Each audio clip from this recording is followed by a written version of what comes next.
Hello friends, today we are going to study Cauchy inequality. It is a tough name, you could call it anything. You could just call it Cauchy inequality, or it is also called Cauchy Schwarz inequality. You might have heard of it. So we are going to study it from calculus perspective, and it is amazing that it could be studied from, this same topic could be studied in algebra as well and geometry as well, and we are going to study it in calculus. So what are we going to study it for? We are going to study it for estimation of integrals. Okay, that is important because there is a lot that can be done with this very simple single inequality. And estimation of integrals, and while the name sounds difficult, you will see the procedure of estimation of integrals. It's quite easy, especially in the questions in which for which it is made. Okay, so first of all, for introduction, I can tell that you could differentiate any function really. All the functions could be differentiated by three simple rules: power rule, and by all I mean all elementary functions; by power rule, by Leibniz product rule, Leibniz product, and quotient rule. Okay, these three rules can differentiate anything at all. But for integrals there are a lot of procedures, and not even all elementary functions, and elementary means the ones we see up till 12th standard. um, Not all elementary integrals could even be solved. Forget about solving easily or by a simple procedure. There are a lot of procedures. So we often need to estimate them. We do not estimate integrals because we cannot solve them exactly so easily. So this is one of the methods of estimating integrals: Cauchy Schwarz inequality or Cauchy inequality. So let us first write the inequality. What it is? It is integral from b to a of f of x gx dx. Okay, it is less than or equal to integral under root of integral from b to a, sorry, a to b, uh, f of x squared times integral from a to b of g of x squared whole under root. Okay, so it seems like a long inequality, but we will see that it is actually quite simple to execute. For extra motivation, we can just I'll just tell you that this, where does it come from? So it actually comes from here: x square. In fact, all inequalities in the whole wide world come from this inequality. It is so simple. X square is greater than or equal to 0 for x belonging to R. That just says that negative squares are positive and positive squares are also positive. Now from this we could do something. We could actually do x minus y square whole square is greater than or equal to 0, and from there we could actually obtain x square plus y square minus 2xy is greater than or equal to 0, and from there we could obtain this.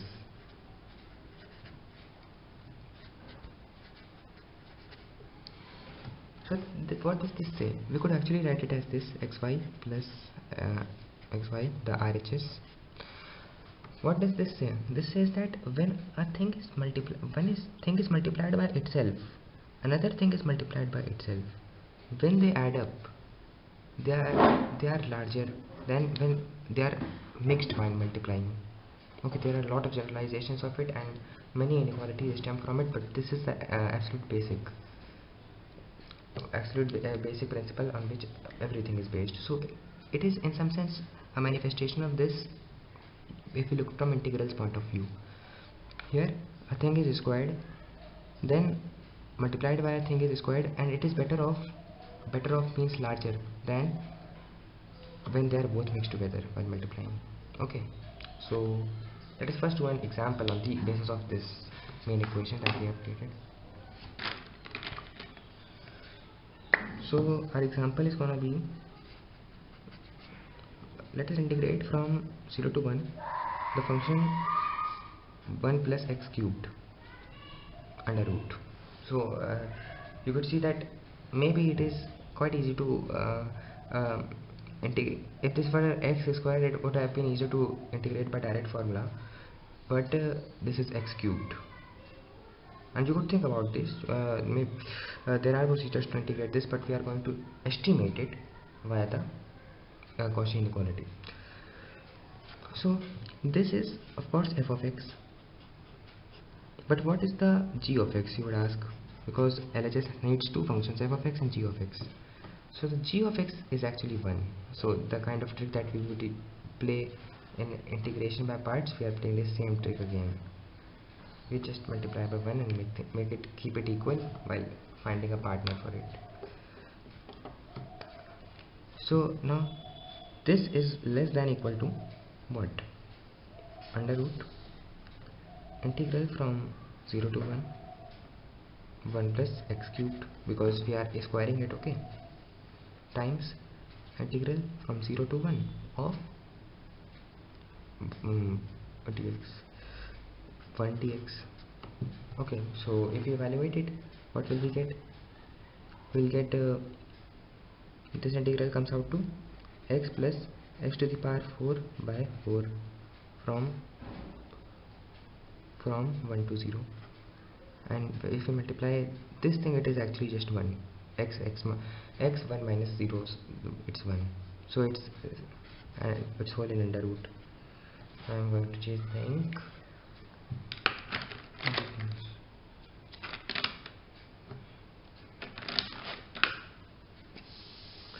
Okay, now what is this thing now? If you notice, it is actually 5 by 4 minus 0, so it's 5 by 4 under root, which is equal to root 5 by 2. Okay, so this is this part, this is RHS, and you know that, but we have to evaluate this integral. So you could say that this is less than this. In fact, it is very close, it is very closely estimated. So you could say that integral from 0 to 1 of 1 plus x cubed, it is approximately equal to root 5 by 2. But you could of course say that this, how could you replace this inequality sign with this approximation sign? And that is why that is something that we'll cover in the next topic that we're going to study, and that is, when is this inequality actually an estimation? I mean, when are they closer to equality? When are they closer to equality? And if they are exactly equal, then this is not even an estimation, this will give the actual answer. But if it is closer to equality, then it will be a good estimation. And if there is a large difference between them, then it would not give the correct answer. It would not be a good estimation, in fact. So let us go back to our analogy that we had picked up. This is the analogy. We could also see that there is an equality sign, but it's easy to see that this equality would actually occur here. Equality would occur if equality occurs here, because it is a deduction of this only. So when will equality occur here? When x is equal to y. Okay, that is easy. When x will be equal to y, then this whole thing would collapse to 0. So that, and we just said that this is just a manifestation of it in terms of integrals. So what does this say? This says that the more these functions are gonna be close together, the better the approximation will be. We could see this by graphs. Let us see this by graphs. You could actually see it in the next slide. The actual computer generated graphs, but I'll just draw a rough estimation for this question. 1 plus x cubed, it will roughly go like this. Graph for 1 plus x cubed, it will maybe go like this, and but it will not exceed root 2, and the graph for 1 will go like this. So up till 1 we are considering, these are not very close, but they are close enough, and that is why this approximation is alright, it is good. And if for example two functions are very close together, like for example you have to estimate this function, you could see sine x into x, these are really close, these are brothers.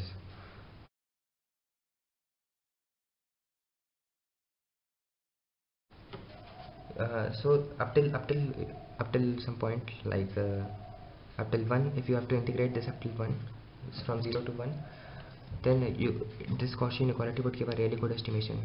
On the other hand, for example, if you are estimating these, the product of these, if you are estimating this integral, for example, integral from 0 to 1 of 1 by x into let's say sine x. So 1 by x goes like this, and these do not really connect that much. It should go like this. These do not really connect. You could see they are very far apart. This is coming from infinity and this is coming from 0, and they are very far apart.